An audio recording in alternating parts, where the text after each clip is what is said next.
Bienvenidos, exploradores de las cicatrices del tiempo. Acomódense en la penumbra y agucen el oído, pues la historia que vamos a desenterrar esta noche no es de fantasmas etéreos, sino de prisiones de carne y de ecos atrapados en la piedra. Hoy, nuestro viaje nos lleva al corazón de México, a la ciudad laberíntica de Guanajuato, un lugar de belleza y tragedia donde la plata de sus minas construyó palacios y su oscuridad engendró leyendas.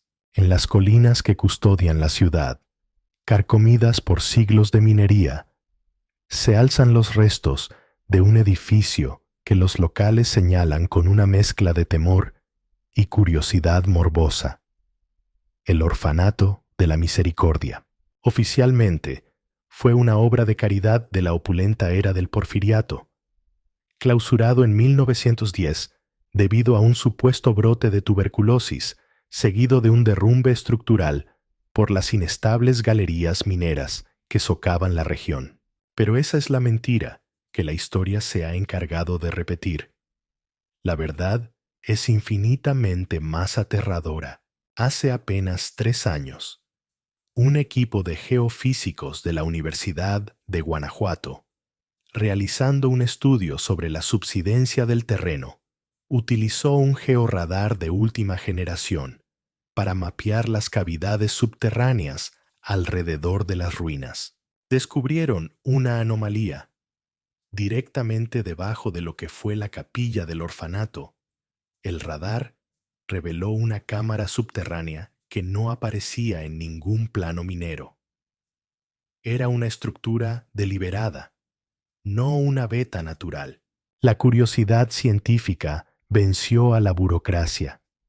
Tras obtener un permiso especial, se realizó una perforación exploratoria. La cámara de fibra óptica descendió a la oscuridad y lo que transmitió a la superficie heló la sangre de los técnicos. La cámara no estaba vacía. Sus paredes de piedra estaban cubiertas de una extraña simbología, una blasfema fusión de iconografía católica con glifos que los expertos identificaron más tarde como pertenecientes a las tribus chichimecas, los pueblos nómadas que habitaron estas tierras antes de la llegada de los españoles. Pero el horror residía en el suelo. El suelo de la cámara estaba cubierto por una gruesa capa de polvo, y en ese polvo se veían cientos de pequeñas siluetas, como si cientos de niños pequeños se hubieran acostado allí y simplemente se hubieran desvanecido, dejando solo su contorno.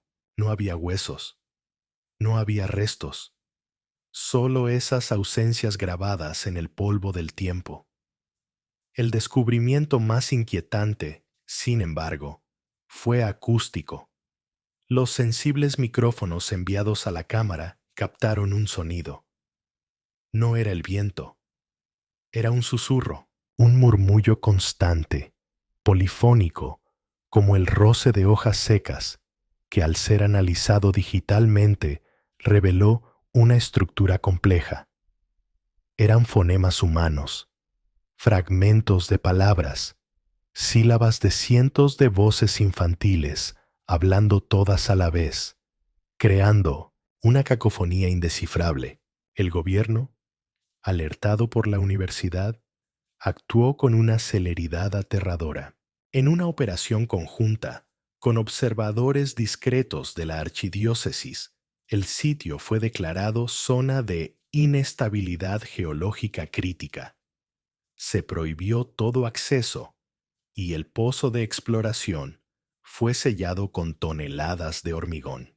Lo que las autoridades eclesiásticas y civiles intentaron ocultar a finales del siglo XIX y que hoy vuelven a enterrar bajo el peso del secreto de Estado es la verdad sobre el orfanato de la Misericordia y la devota familia de la Serna.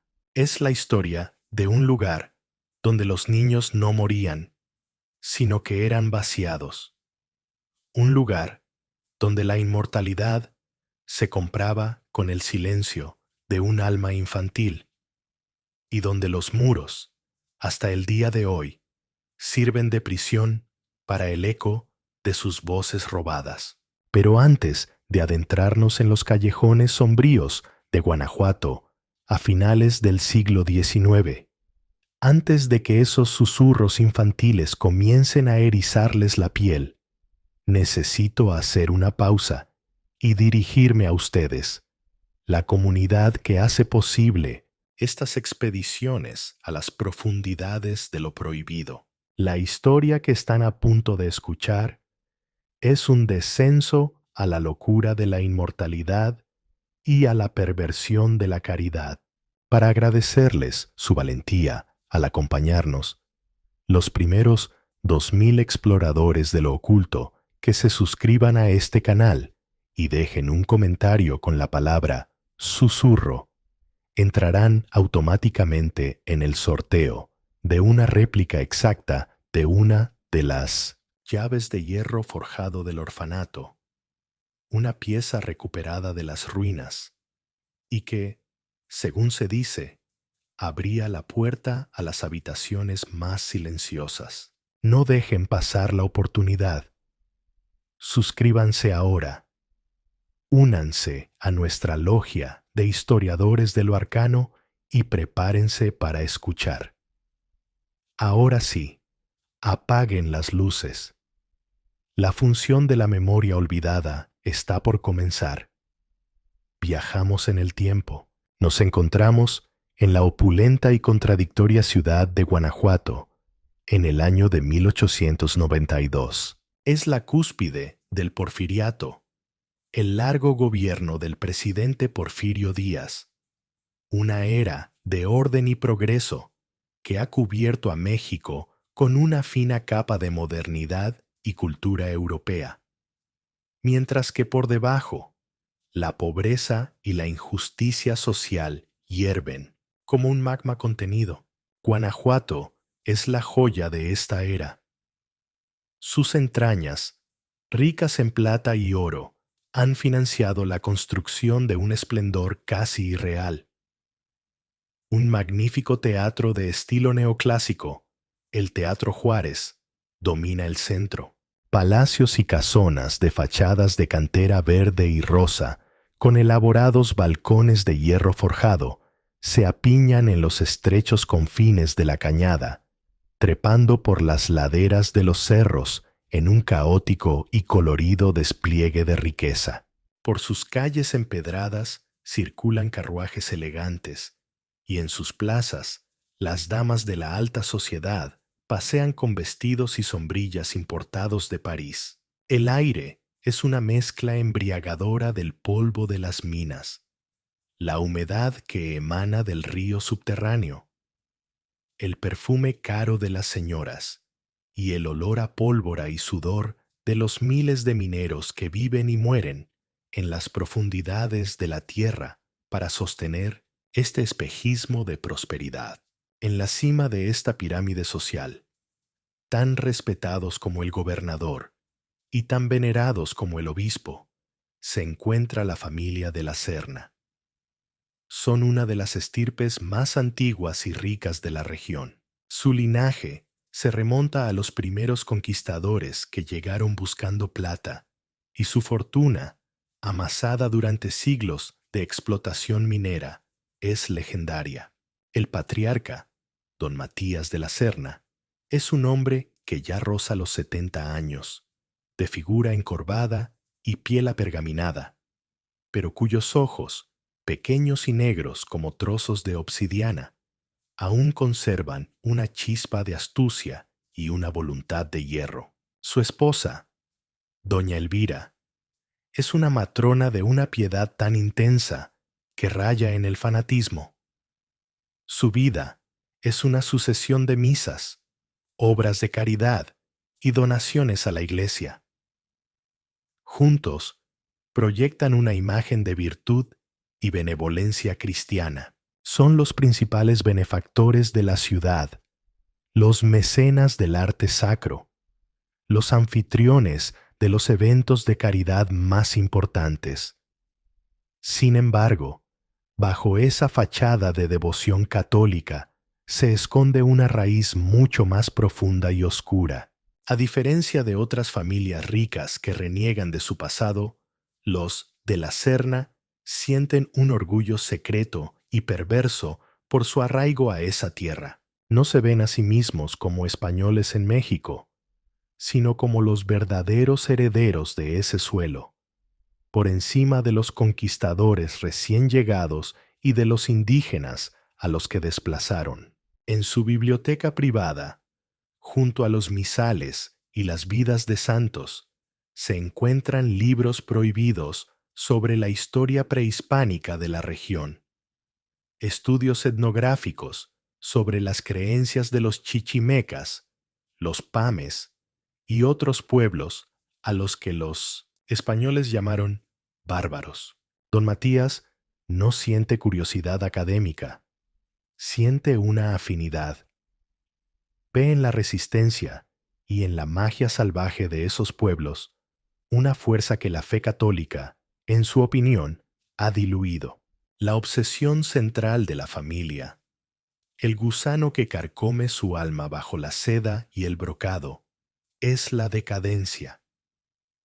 El miedo a la muerte, sí, pero sobre todo, el miedo a la disolución de su linaje y su poder. Ven sus cuerpos envejecer, sus fuerzas menguar, y lo resienten como una ofensa personal. Su caridad no es desinteresada, es una forma de control, una manera de acumular una deuda espiritual con la ciudad y con Dios. Y en su búsqueda desesperada de una solución a la tiranía del tiempo, han empezado a mirar más allá de la cruz, hacia los susurros de la tierra misma, hacia los rituales olvidados de los antiguos habitantes de esas montañas. El incidente que marcó el principio del fin, la primera nota en la sinfonía del horror, fue, irónicamente, la inauguración del orfanato de la Misericordia en la primavera de 1893. La construcción del edificio, financiada en su totalidad por la fortuna de los de la Serna, fue un acontecimiento que llenó las páginas de los periódicos locales durante meses. Se eligió un terreno en las afueras de la ciudad, en una colina desde la que se dominaba el laberinto de callejones de Guanajuato. El edificio era una imponente estructura de cantera verde, de estilo neogótico, con ventanas ojivales, un pequeño campanario y una capilla adosada. Era a la vez una fortaleza y una declaración de piedad. El día de la inauguración fue una gran fiesta para la élite guanajuatense.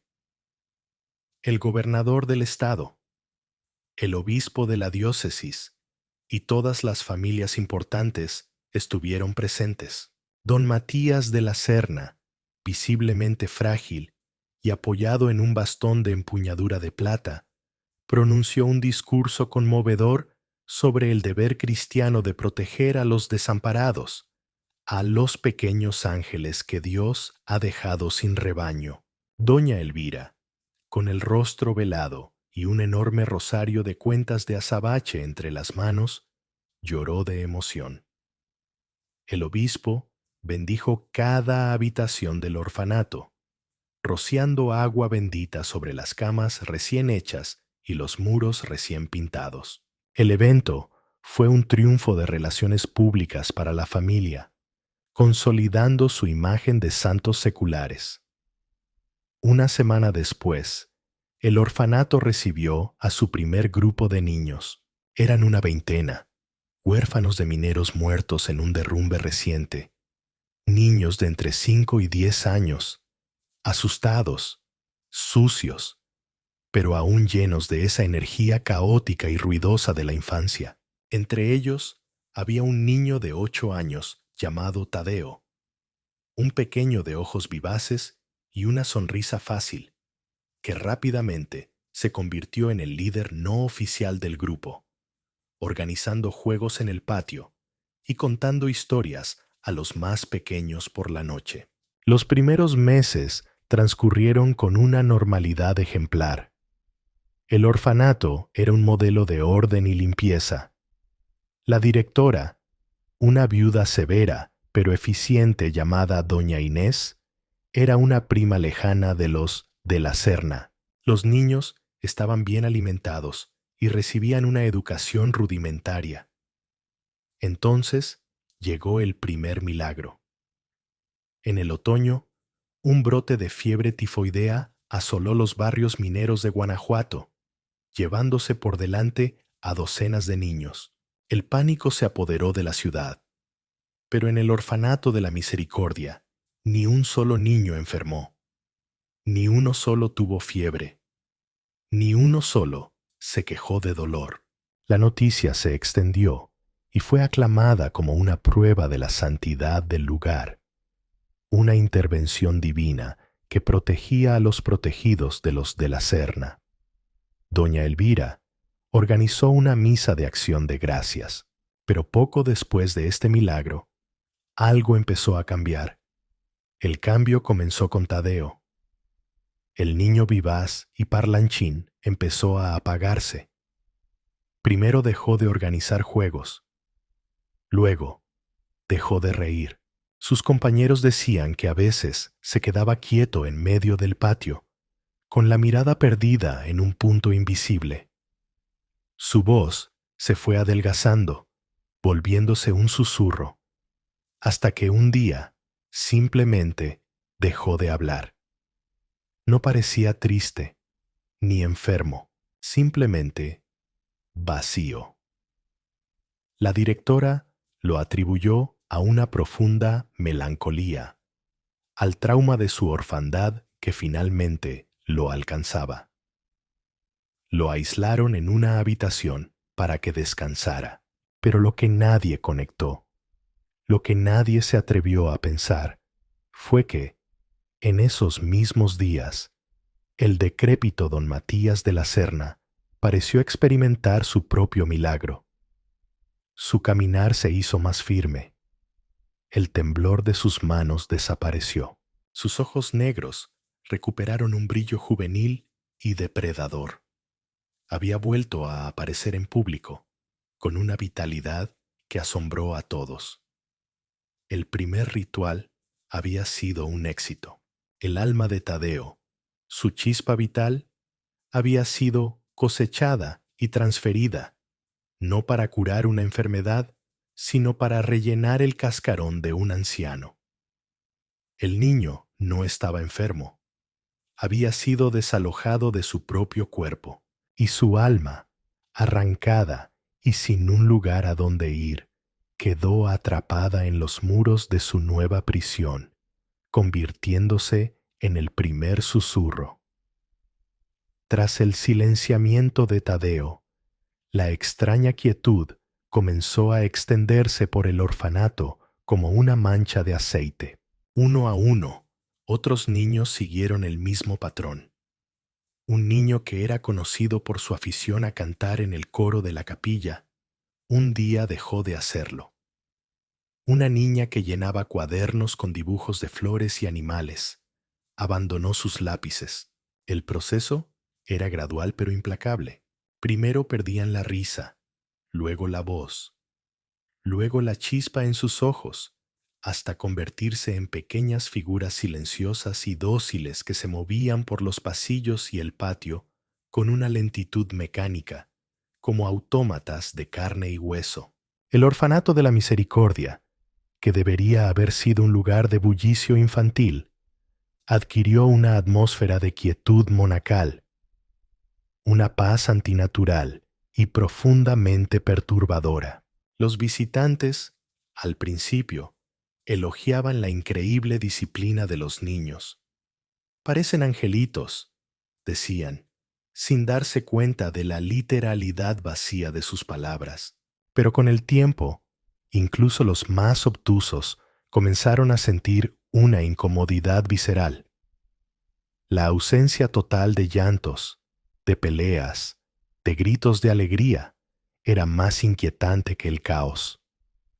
La directora, doña Inés, tenía una explicación para todo. Son niños muy respetuosos y agradecidos, decía con una sonrisa tensa. La melancolía por su vida pasada a veces los vuelve introspectivos, explicaba a otros. Los niños silenciados eran a menudo separados del resto y llevados a un ala del edificio conocida como el pabellón de la contemplación, supuestamente para recibir cuidados especiales. Nadie los volvía a ver jugar en el patio. Mientras tanto, en la alta sociedad de Guanajuato, los milagros continuaban. No solo don Matías parecía rejuvenecer. Doña Elvira, cuya salud siempre había sido frágil, de repente se mostró vigorosa y enérgica, presidiendo sus comités de caridad con una autoridad renovada. Un primo anciano de la familia, que sufría de demencia senil, fue invitado a pasar sus últimos días en una suite privada del orfanato, y semanas después reapareció en la ciudad con la mente lúcida y una vitalidad sorprendente. El patrón era claro para quien quisiera verlo. Por cada miembro del clan de la Serna o de su círculo más íntimo que experimentaba una milagrosa recuperación de la vejez, un niño sano y vibrante en el orfanato caía en el silencio perpetuo. Los rumores, como la humedad en los túneles de Guanajuato, comenzaron a filtrarse desde las profundidades de la sociedad. Los mineros, hombres supersticiosos que vivían rodeados de oscuridad y muerte, fueron los primeros en hablar. Evitaban pasar por la colina del orfanato por la noche. Juraban que, si uno se quedaba quieto y escuchaba con atención, el viento que soplaba entre los muros del edificio no sonaba como viento, sino como cientos de susurros infantiles, un murmullo triste y confuso. Lo llamaron el orfanato de los ecos. Las mujeres indígenas que vendían sus productos en el mercado de la ciudad, herederas de una cosmología que nunca fue del todo erradicada, tejieron leyendas más oscuras. Hablaban de los comealmas, los Teyoli-Acuaque en su lengua, seres que podían robar el centro vital de una persona para alargar su propia existencia. Decían que los de la Serna, con su piedad exagerada, estaban practicando una forma de brujería antigua, una magia de la tierra que era anterior a la llegada de los españoles. Describían a los niños silenciosos como niños huecos o cascarones, cuerpos sin alma, habitados por otra cosa. El propio edificio comenzó a generar su propia mitología sensorial. El personal de bajo rango, los mozos de limpieza y las cocineras hablaban en voz baja de un olor extraño que a veces impregnaba los pasillos del pabellón de la contemplación. No era un olor a enfermedad ni a suciedad, era un olor a tierra húmeda, a ozono como el que precede a una tormenta, y a una hierba amarga que no lograban identificar, un aroma que les erizaba la piel. Hablaban también de un frío antinatural en ciertas habitaciones, un frío que calaba los huesos incluso en los días más calurosos del verano. Las autoridades locales eran ciegas y sordas. El jefe de policía de Guanajuato era un hombre que debía su puesto a don Matías y que recibía un generoso estipendio mensual de la familia. El obispo, un hombre bueno pero ingenuo, veía a los de la Serna como pilares de la fe y desestimaba los rumores como blasfemias y supersticiones de ignorantes. Cualquier queja o sospecha que llegaba a oídos oficiales era sofocada de inmediato. El horror crecía a plena vista, protegido por una muralla de dinero, poder e influencia, mientras el número de niños silenciosos aumentaba y los susurros atrapados en los muros del orfanato se hacían más y más densos. El silencio impuesto en Guanajuato era tan absoluto que probablemente el horror del orfanato nunca habría trascendido si no fuera por una conciencia atormentada. Una joven maestra de música, recién llegada de la Ciudad de México y empleada en la misericordia, no pudo soportar la atmósfera opresiva y la quietud macabra del lugar. Tras presenciar la transformación de una de sus alumnas más talentosas en un autómata silencioso, huyó despavorida una noche, abandonando todas sus pertenencias, aterrada y sin atreverse a acudir a las autoridades locales que sabía corruptas. Escribió una carta larga y desesperada, no a la policía, sino a un periódico de la capital, conocido por su postura crítica contra el régimen de Díaz y su élite. El hijo del aguizote. La carta, anónima y febril, hablaba de niños que se convertían en fantasmas en vida, de una disciplina inhumana, de desapariciones veladas y de su temor de que los niños estuvieran siendo vendidos o utilizados para fines inconfesables. El editor del periódico, un hombre con un olfato infalible para los escándalos que podían socavar la imagen de orden y progreso del porfiriato, decidió enviar a su mejor investigador, no a un reportero cualquiera, sino a un hombre cuya pluma era tan afilada como un bisturí: Ignacio Romero. Ignacio era un hombre de unos 35 años, un producto de su tiempo, un positivista, un hombre de ciencia y razón que creía en los hechos, los datos y la lógica. Era escéptico por naturaleza, cínico por profesión y valiente por convicción. Había expuesto casos de corrupción gubernamental, las condiciones inhumanas en las plantaciones de Enequén de Yucatán y los fraudes electorales. Para él, el mal no era una entidad metafísica, era el resultado de la ambición, la codicia y la crueldad humanas. No creía en fantasmas ni en maldiciones, pero sí en los monstruos de carne y hueso que se escondían tras las máscaras de la respetabilidad. Fue enviado a Guanajuato con la misión de investigar un posible caso de abuso infantil, tráfico de personas o negligencia criminal a gran escala, disfrazado de una piadosa obra de caridad. Su reputación le precedía. Era metódico, implacable, y tenía la habilidad de ganarse la confianza de los oprimidos y de desarmar a los poderosos con preguntas incisivas. Al llegar a la ciudad de Guanajuato, su sensibilidad de hombre de la capital, acostumbrado a las amplias avenidas y al orden cartesiano, se sintió abrumada por el caos laberíntico de la ciudad minera. Los callejones angostos y retorcidos, las casas que parecían a punto de despeñarse por los barrancos, los túneles subterráneos que formaban una ciudad bajo la ciudad.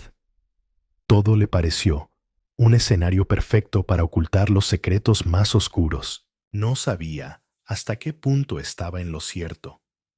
Su escepticismo era su armadura, pero estaba a punto de enfrentarse a un horror que ninguna lógica positivista podía explicar. Ignacio Romero comenzó su investigación con la meticulosidad de un cirujano. En lugar de ir directamente al orfanato, lo que habría alertado a sus directores, decidió primero tomarle el pulso a la ciudad, sumergirse en sus rumores y temores. Pasó días en las cantinas de los barrios mineros, compartiendo aguardiente y cigarrillos con los trabajadores, escuchando sus historias sobre el orfanato de los Ecos. Recorrió los mercados, hablando con las vendedoras, quienes le contaron con temor las leyendas sobre los niños huecos. Al principio, desestimó todo como folclore, como la reacción supersticiosa de gente ignorante ante una disciplina estricta y una posible enfermedad desconocida. Sin embargo, anotaba cada detalle, cada nombre, cada fecha. Su siguiente paso fue el archivo municipal y la hemeroteca. Pasó una semana entera encerrado, revisando los periódicos de los últimos años. Reconstruyó la historia del orfanato, la lista de sus benefactores, las noticias sobre sus milagros. Luego, con el pretexto de ser un sociólogo de la capital, estudiando el impacto de la caridad porfiriana, consiguió acceso a los registros del orfanato. Los libros estaban impecables, demasiado impecables. Cada admisión estaba registrada, cada gasto justificado. Pero notó una anomalía escalofriante. Mientras que el número de admisiones era constante, no había prácticamente registros de altas. Los niños no eran adoptados, no eran transferidos a otros institutos, y según los registros, la tasa de mortalidad era prácticamente cero, un imposible estadístico en una época donde las epidemias diezmaban a la población infantil. Los niños entraban a la misericordia y simplemente desaparecían de la historia. El punto de inflexión en su investigación fue encontrar a la maestra que había escrito la carta. La localizó viviendo en la miseria en un pueblo cercano, una mujer joven envejecida por el terror. Al principio, se negó a hablar, pero la paciencia y la empatía de Ignacio finalmente rompieron sus defensas. En una confesión temblorosa, le contó cosas que desafiaban la razón. Le describió el proceso de silenciamiento con un detalle que le heló la sangre. Le habló del pabellón de la contemplación, un ala a la que ningún empleado externo tenía acceso. Le describió el olor a tierra y hierbas amargas, y le contó lo más terrible.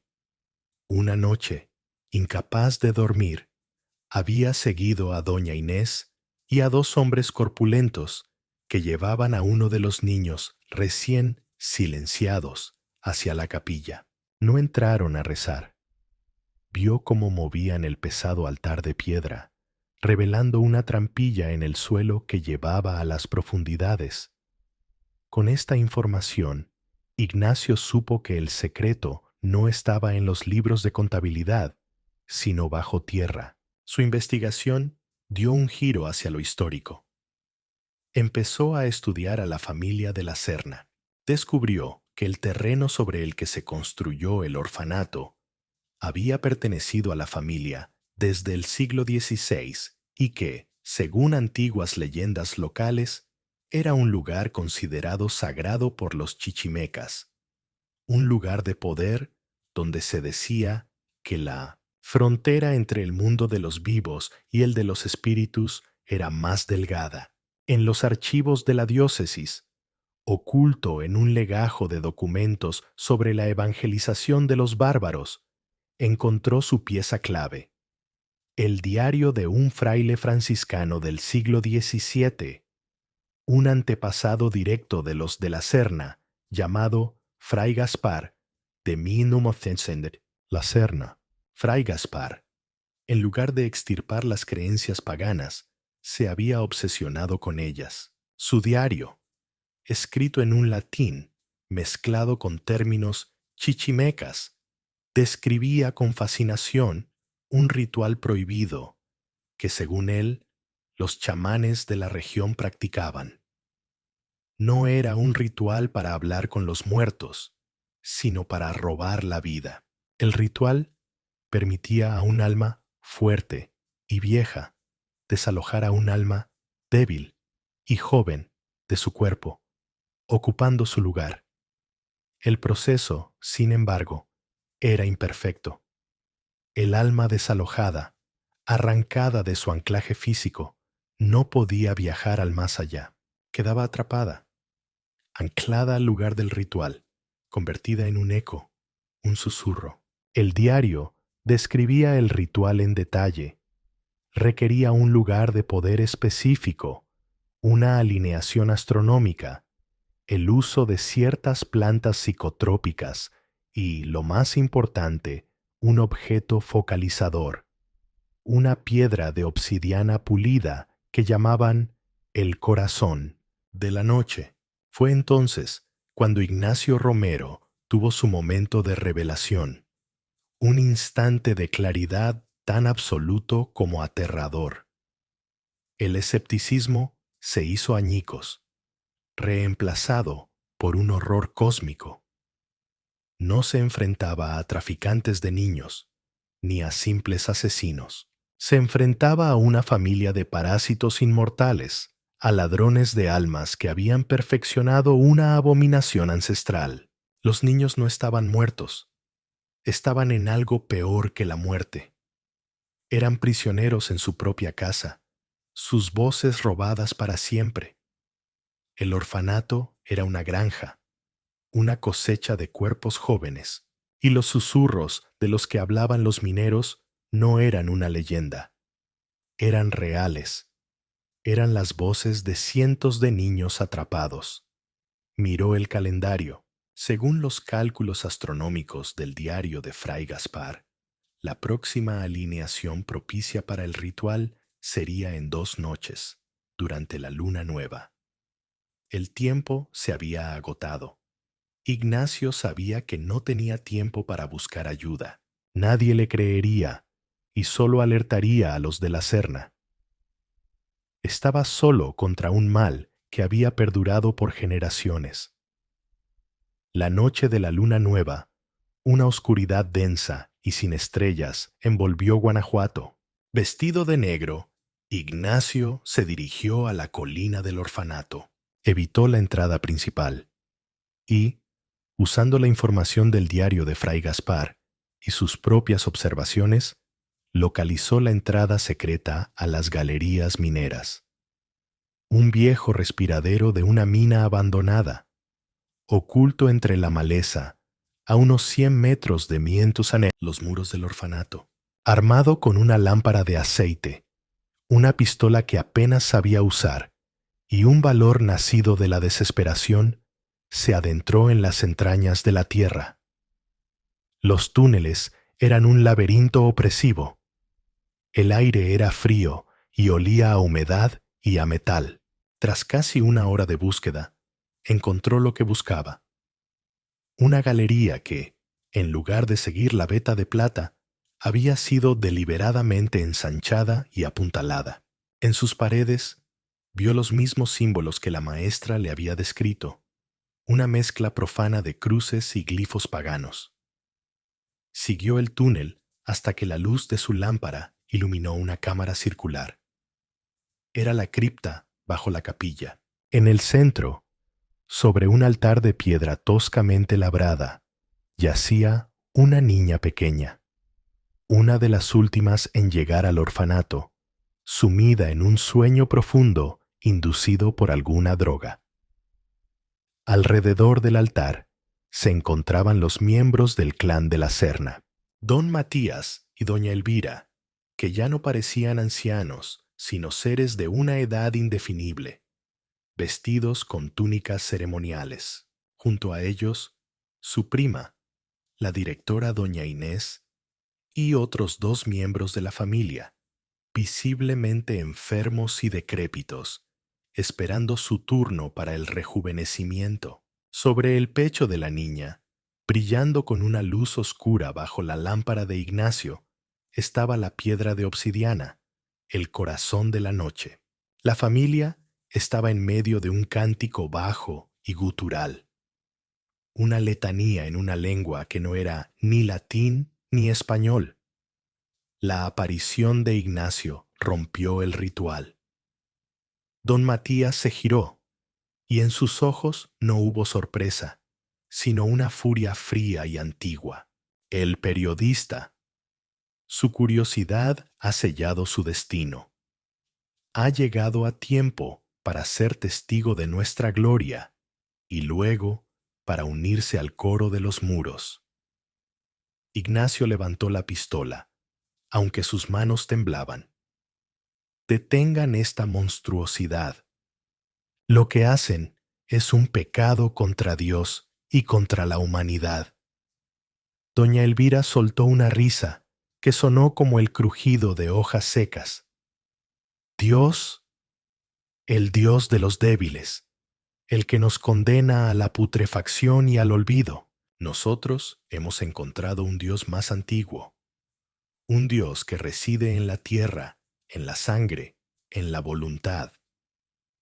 No robamos vidas, las reciclamos. Tomamos lo que se desperdiciaría en la enfermedad y la muerte infantil y lo usamos para preservar el conocimiento, el poder, el linaje. Somos los guardianes de la llama de la civilización y estos pequeños recipientes son nuestro combustible. Es un intercambio justo. Mientras hablaba, el aire en la cripta se volvió pesado, vibrante. La piedra de obsidiana sobre el pecho de la niña comenzó a pulsar con una luz negra y un sonido bajo y profundo, como el latido de un corazón inmenso, llenó la cámara. Ignacio sintió una presión en su mente y por primera vez escuchó los susurros con una claridad aterradora. No eran ecos, eran voces reales, gritando en silencio, suplicando. «¡Están locos!», gritó Ignacio, intentando sobreponerse al ruido psíquico. No son guardianes, son parásitos. Y esas voces son la prueba de su fracaso. No están salvando sus almas, las están manchando para siempre. Don Matías levantó una daga ceremonial. Suficiente filosofía. El ciclo debe completarse. En ese instante, Ignacio supo que no podía ganar con la fuerza. Tenía que romper el ritual. Su mente de periodista, entrenada para encontrar el punto débil, se fijó en el foco, la piedra. Mientras don Matías se acercaba a la niña, Ignacio no disparó contra él. Apuntó con cuidado y disparó contra la lámpara de aceite más grande que iluminaba la cripta, colgada sobre el altar. El disparo hizo añicos el cristal. El aceite hirviendo se derramó sobre el altar, sobre la piedra de obsidiana y sobre las túnicas de los de la Serna. El fuego prendió al instante. El grito de sorpresa y dolor de don Matías fue inhumano. La ruptura del ritual, combinada con el elemento purificador del fuego, provocó una reacción en cadena catastrófica. La piedra de obsidiana, sobrecalentada y contaminada, no canalizó la energía. Explotó. Fue una implosión de luz negra y sonido puro. La energía psíquica contenida durante décadas en los muros de la cripta, las almas de cientos de niños, se liberó en una única y devastadora ola de dolor y furia. La explosión psíquica del corazón de la noche no fue una detonación física, sino algo mucho peor. Fue una onda de choque de pura angustia, una liberación cataclísmica de todo el sufrimiento infantil acumulado durante décadas. Los miembros de la familia de la Serna, que estaban en el epicentro del ritual, no tuvieron tiempo ni de gritar. Sus mentes, abiertas y vulnerables durante el cántico, fueron aniquiladas instantáneamente. Sus cuerpos envejecieron siglos en un segundo, convirtiéndose en polvo y cenizas antes de tocar el suelo. El fuego se extendió por la cripta, consumiendo los tapices, los textos y los restos de los inmortales fallidos. La onda de choque, sin embargo, continuó su ascenso. Se propagó a través de la piedra, siguiendo las líneas de poder que los chichimecas habían venerado. Sacudió los cimientos del orfanato hasta lo más profundo. Las paredes, ya impregnadas de la energía de las almas atrapadas, comenzaron a vibrar y a resquebrajarse. Ignacio, protegido parcialmente por una columna de piedra, fue arrojado violentamente contra la pared. El mundo se volvió un caos de ruido, polvo y el alarido de un centenar de fantasmas liberados. Aturdido y sangrando, agarró a la niña del altar, que había sido arrojada a un lado por la explosión, pero que parecía milagrosamente ilesa, y corrió desesperadamente hacia el túnel por el que había entrado. Detrás de él, escuchaba el estruendo de la piedra cediendo. La cripta colapsó y el derrumbe se extendió hacia arriba, provocando un colapso en cadena de las antiguas galerías mineras que había debajo del orfanato. Cuando Ignacio finalmente salió a la superficie, jadeando, con la niña inconsciente en brazos, la colina entera temblaba, con un estruendo ensordecedor que se escuchó en toda la ciudad. El orfanato de la misericordia, la orgullosa obra de los de la Serna, se partió por la mitad y fue devorado por la tierra, hundiéndose en el socavón que se había abierto bajo él. El silencio que siguió fue más profundo y aterrador que cualquier ruido. La historia oficial, redactada a toda prisa por el gobierno de Porfirio Díaz para evitar el pánico y un escándalo que habría manchado la imagen de progreso del país, fue simple y trágica. Se culpó a la notoria inestabilidad geológica de Guanajuato. Un súbito y violento colapso de una mina abandonada había provocado el hundimiento del orfanato. La devota familia de la Serna, junto con todos los niños y el personal, fueron declarados víctimas de una terrible fatalidad, héroes que perecieron juntos. Se celebraron misas, se escribieron poemas y la historia fue sellada. Ignacio Romero intentó contar la verdad. Escribió un artículo detallado, una crónica del horror que había presenciado, pero ningún periódico se atrevió a publicarlo. Fue amenazado por agentes del gobierno. Su reputación fue destruida y fue tildado de loco y de anarquista. Su evidencia, el diario de Fray Gaspar, desapareció misteriosamente de su habitación de hotel. La verdad era demasiado monstruosa para el mundo, demasiado increíble. Ignacio sobrevivió, pero quedó como un cascarón, un hombre perseguido por los susurros que solo él podía seguir escuchando con claridad. La niña que rescató fue enviada a un convento en otra ciudad. Su memoria del suceso borrada por el trauma. La verdad fue enterrada bajo toneladas de tierra y mentiras oficiales. Los años se convirtieron en décadas. El porfiriato cayó. La Revolución Mexicana barrió el país y el mundo cambió. Las ruinas del orfanato de la Misericordia, medio hundidas en la colina, se convirtieron en parte del paisaje y del folclore oscuro de Guanajuato. Se convirtieron en una atracción para los morbosos y los cazadores de fantasmas.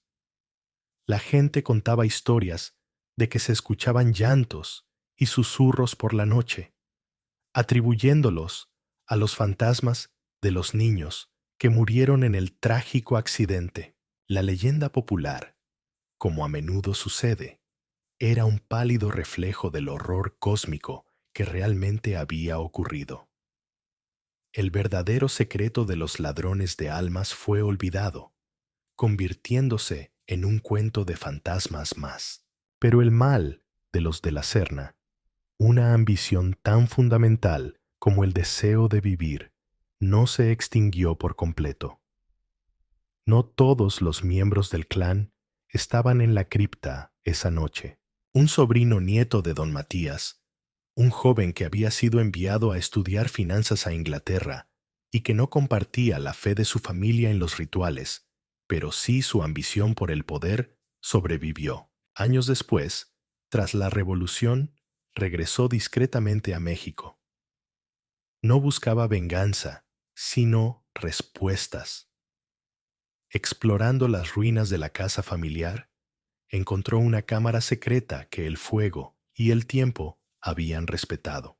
Dentro, halló una segunda copia del diario de Fray Gaspar y junto a él un pequeño cofre de plomo. Dentro del cofre no había oro, sino varias piedras de obsidiana más pequeñas, sin pulir, y las notas detalladas de don Matías sobre cómo prepararlas. El descendiente no creía en la transferencia de almas, pero era un hombre pragmático.